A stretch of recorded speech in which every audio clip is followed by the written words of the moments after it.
નમસ્કાર, આજે આપણે વાત કરીશું ગુજરાતની હાઈ પ્રોફાઇલ વિધાનસભા બેઠકો પૈકીની એક એટલે કે વેરાવળ વિધાનસભા સીટની કે જે હાલમાં નેવું સોમનાથ વિધાનસભા સીટ તરીકે ઓળખાય છે. આઝાદીથી લઈ અને આજ સુધી આ બેઠક પરના ધારાસભ્યશ્રીઓ, તેમના પક્ષો અને હરીફ ઉમેદવારો વિશેની વાત કરીએ ત્યારે ઈસવીસન 1952માં જ્યારે સૌરાષ્ટ્ર રાજ્યમાં પ્રથમવાર ઇલેક્શન થાય છે ત્યારે આ બેઠક એટલે કે વેરાવળ તાલુકાની કુલ 2 વિધાનસભા સીટ હોય છે. એક 52 નંબરની વેરાવળ સિટીની સીટ અને બીજી 53 નંબર વેરાવળ પાટણ તાલુકા સંયુક્ત સીટ. વેરાવળ ટાઉન સીટ ઉપરથી કોંગ્રેસ પક્ષમાંથી પુષ્પાબેન જનાર્દનરાય મહેતા અને કિસાન મજદૂર લોક પાર્ટીમાંથી નરોત્તમદાસ લાલજીભાઈ શેઠ ચૂંટણી લડે છે. જેમાં હાલના ગીર સોમનાથ જિલ્લાના વેરાવળ તાલુકામાં જન્મેલા પુષ્પાબેન મહેતા વિજેતા બની અને આ ક્ષેત્રના પ્રથમ ધારાસભ્ય તરીકેનું બહુમાન મેળવે છે. ઉલ્લેખનીય છે કે આરજી હુકુમતમાં ખૂબ મોટો ભાગ ભજવનાર પુષ્પાબેન મહેતા એ આપણા દેશના મહિલા સ્વાતંત્ર્ય સેનાની પૈકીના એક હોય છે. એટલું જ નહીં, તેમણે મહિલા કલ્યાણ અને બાળ વિકાસ માટે સૌરાષ્ટ્રભરમાં અનેક સંસ્થાઓ પણ સ્થાપેલી. ઉપરાંત સૌરાષ્ટ્ર રાજ્યના પ્રથમ મહિલા સ્પીકર પણ તેઓશ્રી રહેલા હોય છે, જે 1952 બાદ 1957માં જૂનાગઢ સીટ ઉપરથી પણ ધારાસભ્ય બને છે અને 1966 થી 1972 સુધી રાજ્યસભાના સભ્ય તરીકે સાંસદમાં જવાનું બહુમાન પણ મેળવે છે. ભારત સરકાર દ્વારા તેમને ત્રીજો સર્વોચ્ચ નાગરિક પુરસ્કાર એવો પદ્મભૂષણ પણ એનાયત કરવામાં આવે છે.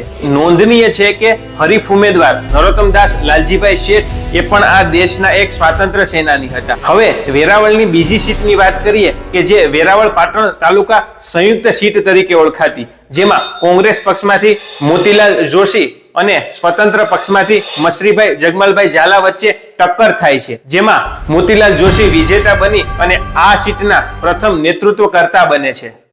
ત્યારબાદ ઈસવીસન 1956માં સૌરાષ્ટ્ર રાજ્ય એ બોમ્બે સ્ટેટ સાથે ભળી જાય છે અને ખૂબ જ મોટું એટલે કે 339 જેટલી વિધાનસભા સીટ ધરાવતું બૃહદ મુંબઈ રાજ્ય બને છે. જેના 1957માં આવેલા જનરલ ઇલેક્શનમાં આ બંને સીટોનું એકત્રીકરણ થઈ અને 24 સોમનાથ વિધાનસભા બેઠક બને છે. ત્યારે સોમનાથની આ બેઠક ઉપરથી કોંગ્રેસ પક્ષમાંથી હમીરભાઈ શરમણભાઈ સોલંકી અને સ્વતંત્ર પક્ષમાંથી જીવાભાઈ લાખાભાઈ કામળિયા વચ્ચે જંગ થાય છે, જેમાં મૂળ તાલાલા તાલુકાના માલજીજવા ગામના હમીરભાઈ શરમણભાઈ સોલંકી એ વિજેતા બની અને બીજી વખત વિધાનસભામાં પ્રવેશે છે, કારણ કે અગાઉ 1952માં સૌરાષ્ટ્ર રાજ્ય વખતે તેઓ તાલાલા વિધાનસભા ઉપરથી ધારાસભ્ય રહી ચૂક્યા હોય છે. આ પછી ઈસવીસન 1960માં બૃહદ મુંબઈ રાજ્યમાંથી ગુજરાત અને મહારાષ્ટ્ર આ બંને અલગ અલગ રાજ્યો બને છે અને ઈસવીસન 1962માં આવેલા ગુજરાત વિધાનસભાના પ્રથમ જનરલ ઇલેક્શનમાં આ સીટ ઉપરથી કોંગ્રેસના ઉમેદવાર તરીકે રમણલાલ પ્રભુદાસ શાહ અને સ્વતંત્ર પક્ષમાંથી કાનજીભાઈ ગાંડાભાઈ ગોહેલ ચૂંટણી લડે છે, જેમાં રમણલાલ શાહ વિજેતા બની અને આ ક્ષેત્રના ધારાસભ્ય તરીકે શપથ ગ્રહણ કરે છે. હવે વાત કરવાની છે 1967ની કે જ્યારે ગુજરાત વિધાનસભાની સીટ થાય છે 168, જેમાં આ ધારાસભા સીટ માટે સ્વતંત્ર પક્ષમાંથી કેસરભાઈ ભગવાનભાઈ ડોડિયા અને કોંગ્રેસ પક્ષમાંથી NJ સોનૈયા મેદાનમાં ઉતરે છે, જેમાં મૂળ વેરાવળ તાલુકાના સૌની ગામના કેસરભાઈ ભગવાનભાઈ ડોડિયા વિજેતા બની અને 32 સોમનાથ વિધાનસભાના ધારાસભ્ય તરીકે સેવારત બને છે. ત્યારબાદ ઈસવીસન 1972માં આવેલી ચોથી વિધાનસભાની ચૂંટણી માટે કોંગ્રેસ પક્ષના ઉમેદવાર તરીકે કેસરભાઈ ભગવાનભાઈ ડોડિયા અને ભારતીય જનસંઘના ઉમેદવાર તરીકે દયાશંકર માવજીભાઈ ઓઝા હોય છે, જેમાં કેસરભાઈ ભગવાનભાઈ ડોડિયા વિજેતા બની અને સતત બીજી ટર્મ માટે આ વિસ્તારનું નેતૃત્વ કરે છે. ઈસવીસન 1972માં રચાયેલી આ ચોથી વિધાનસભા નવનિર્માણ આંદોલનના પરિણામે અધવચ્ચે જ ભંગ થાય છે અને ગુજરાતમાં રાષ્ટ્રપતિ શાસન લાગે છે.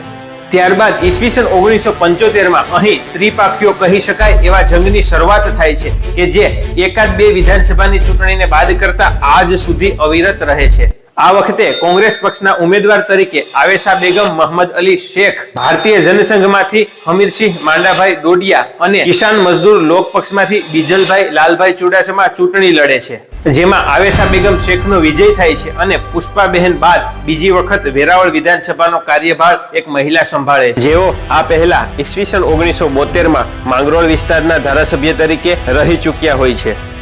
હવે ઈસવીસન 1980માં આવેલી છઠ્ઠી વિધાનસભાની ચૂંટણી માટે પણ અહીં 3 મજબૂત ઉમેદવારો મેદાનમાં ઉતરે છે, જેમાં જનતા પક્ષમાંથી રૂડાભાઈ દેવસીભાઈ વાઢેર કોંગ્રેસ પક્ષમાંથી ઇન્દિરાબેન ચુનીલાલ વ્યાસ અને સ્વતંત્ર પક્ષમાંથી કેસરભાઈ ભગવાનભાઈ ડોડિયા ત્રીજી વાર મેદાનમાં ઝંપલાવે છે, જેમાં મૂળ ચોરવાડ ગામના રૂડાભાઈ દેવશીભાઈ વાઢેર વિજેતા બની અને આ વિસ્તારનું સુકાન સંભાળે છે. આ બાદ ઈસવીસન 1985 ના જનરલ ઇલેક્શનમાં અહીં કોંગ્રેસ પક્ષમાંથી MF બ્લોચ અને ભારતીય જનતા પાર્ટીમાંથી હીરાભાઈ રામભાઈ ચુડાસમા વચ્ચે ટક્કર થાય છે, જેમાં MF બ્લોચ વિજેતા બની અને 7મી વિધાનસભા માટે આ તાલુકાનું નેતૃત્વ કરે છે. હવે ઈસવીસન 1990 માં જનતા દળમાંથી જસુભાઈ ધાનાભાઈ બારડ, ભારતીય જનતા પાર્ટીમાંથી હીરાભાઈ રામભાઈ ચુડાસમા અને કોંગ્રેસ પક્ષમાંથી MF બ્લોચ ત્રિપાખ્યા જંગ માટે અહીં મેદાનમાં ઉતરે છે, જેમાં મૂળ વેરાવળ તાલુકાના બાદલપરા ગામના જસુભાઈ ધાનાભાઈ બારડ વિજેતા બની અને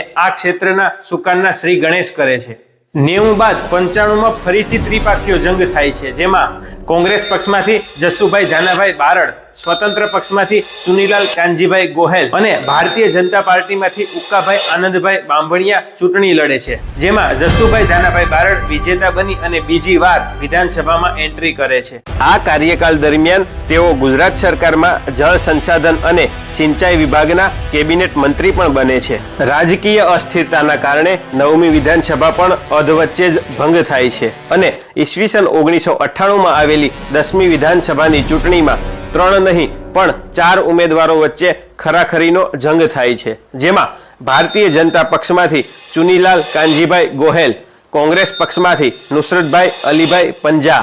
સ્વતંત્ર પક્ષમાંથી હીરાભાઈ રામભાઈ ચુડાસમા અને ઓલ ઇન્ડિયા રાષ્ટ્રીય જનતા પાર્ટીમાંથી જસાભાઈ બાણાભાઈ બારડ મેદાનમાં ઉતરે છે,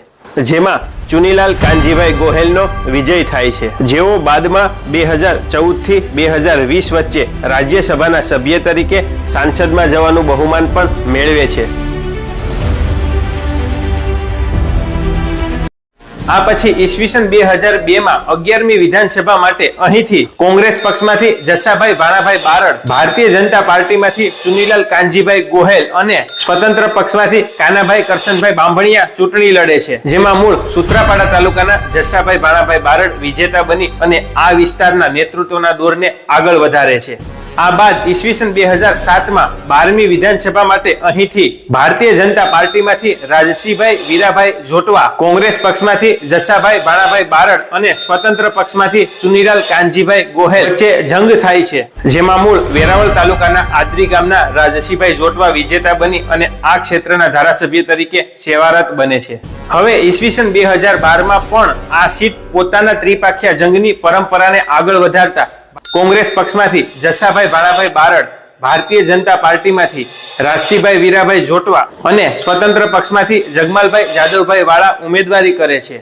જેમાં જસાભાઈ બારડ વિજેતા બની અને ત્રીજી વખત વિધાનસભા પ્રવેશનું બહુમાન મેળવે છે. ઉલ્લેખનીય છે કે આ વિધાનસભા દરમિયાન તેઓ ભારતીય જનતા પાર્ટીમાં જોડાઈ અને આનંદીબેન પટેલના મંત્રીમંડળમાં કૃષિ, પાણી પુરવઠો, નાગરિક ઉડ્ડયન વિભાગમાં રાજ્ય કક્ષાના મંત્રી પણ બને છે. આ પછી ઈસવીસન 2017 માં કોંગ્રેસ પક્ષમાંથી વિમલભાઈ કાનાભાઈ ચુડાસમા અને ભારતીય જનતા પાર્ટીમાંથી જસાભાઈ ભાણાભાઈ બારડ ચૂંટણી લડે છે, જેમાં મૂળ ચોરવાડ ગામના વિમલભાઈ ચુડાસમા વિજેતા બની આ ક્ષેત્રના ધારાસભ્ય તરીકે કાર્યરત બને છે. આ બાદ ઈસવીસન 2022 માં 15મી એટલે કે હાલની વિધાનસભા માટે પણ અહીં ત્રિપાખ્યો જંગ થાય છે, જેમાં કોંગ્રેસ પક્ષમાંથી વિમલભાઈ કાનાભાઈ ચુડાસમા, ભારતીય જનતા પાર્ટીમાંથી માનસિંહભાઈ મેરામણભાઈ પરમાર અને આમ આદમી પાર્ટીમાંથી જગમાલભાઈ જાદવભાઈ વાળા મેદાનમાં ઉતરે છે, જેમાં વિમલભાઈ ચુડાસમા વિજેતા બની અને બીજી વખત આ વિસ્તારના ધારાસભ્ય બનવાનું સન્માન મેળવે છે.